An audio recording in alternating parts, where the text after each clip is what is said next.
Passons ici en revue quelques ouvrages qui pourraient vous intéresser pour créer votre leçon d'histoire dans le cycle 4.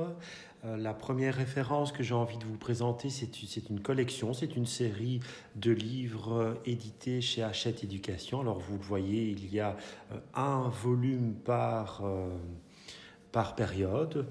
Vous avez la préhistoire, l'Antiquité, le Moyen-Âge, les temps modernes. Et vous avez également deux volumes, l'un consacré au 19e, l'autre au 20e siècle. Comme vous pouvez le voir sur ces guides, vous retrouvez des sources iconographiques et des documents d'époque qui sont analysés. Vous avez déjà des questions d'analyse qui vous sont proposées dans ces ouvrages. Ceux-ci contiennent aussi des cartes de géographie avec toujours quelques questions qui accompagnent chaque document et aussi des lignes du temps. Donc c'est une très bonne base pour vous donner quelques idées à suivre pour créer votre leçon suivant le sujet de celle-ci. N'ayez crainte à la mention dans le titre du terme cycle 3. Cela fait référence au cycle 3 français. Autrement dit, pour nous en Belgique, ces ouvrages sont totalement adaptés à des enfants du cycle 4. Et le dernier avantage de ceci, c'est qu'il ne coûte finalement pas bien cher. Vous êtes aux alentours de 5,50 €, 6 € par volume.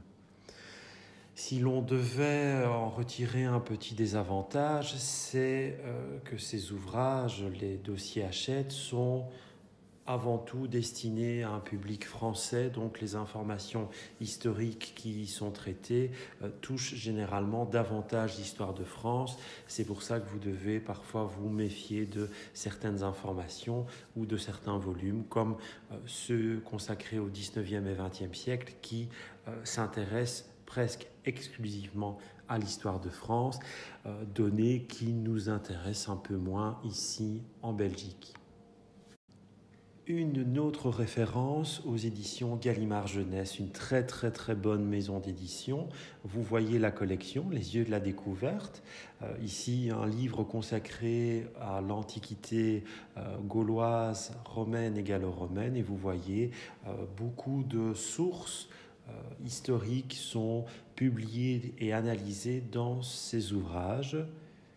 C'est la force et l'avantage de cette collection Les Yeux de la Découverte. Et vous voyez ici, nous pouvons tirer le même constat de ce volume consacré à la Première Guerre mondiale. Et sachez que cette collection Les Yeux de la Découverte brasse énormément de sujets historiques qui sont d'autant plus très variés. Gallimard Jeunesse, c'est vraiment une très bonne maison d'édition. Vous voyez ici un autre ouvrage un peu plus conséquent qui relate sous la forme d'une ligne du temps les grandes inventions qui ont touché l'histoire de l'humanité de la préhistoire jusqu'à nos jours. Et vous voyez, ce sont des ouvrages qui sont toujours très richement documentés. Ici, nous avons une autre maison d'édition, l'édition Fleurus, avec la collection Voir l'Histoire. L'avantage de ces ouvrages, c'est qu'ils sont vraiment menés par des spécialistes.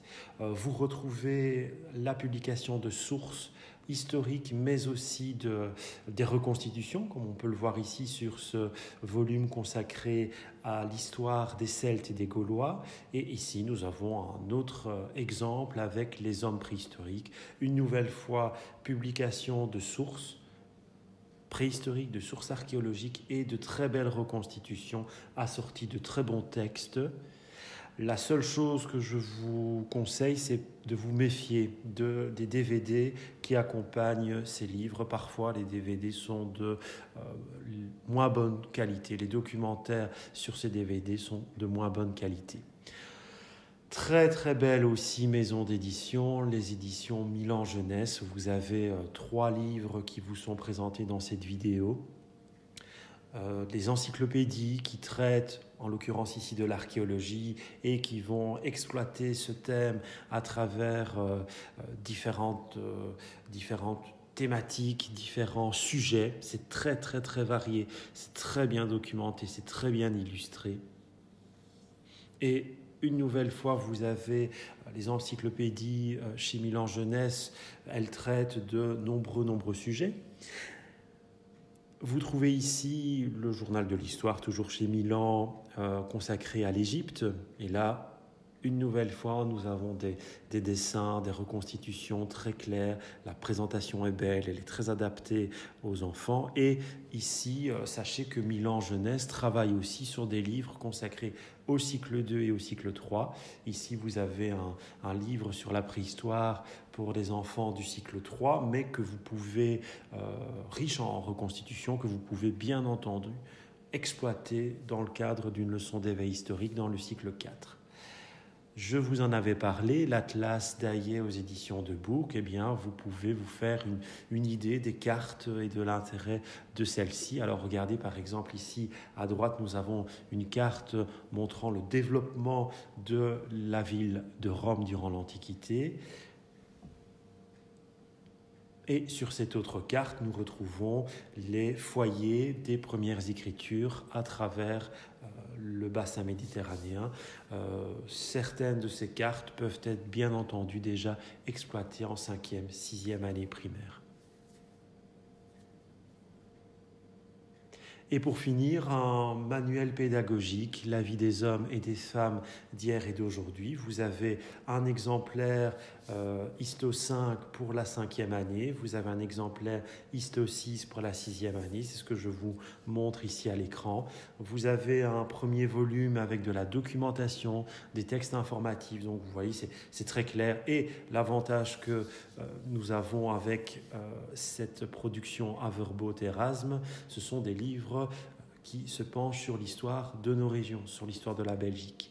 Et vous avez, avec ce dossier documentaire, des fiches d'analyse, des fiches d'exercice complémentaires. Donc, cette ressource pourrait vous donner des idées pour construire notamment vos questions d'analyse de documents.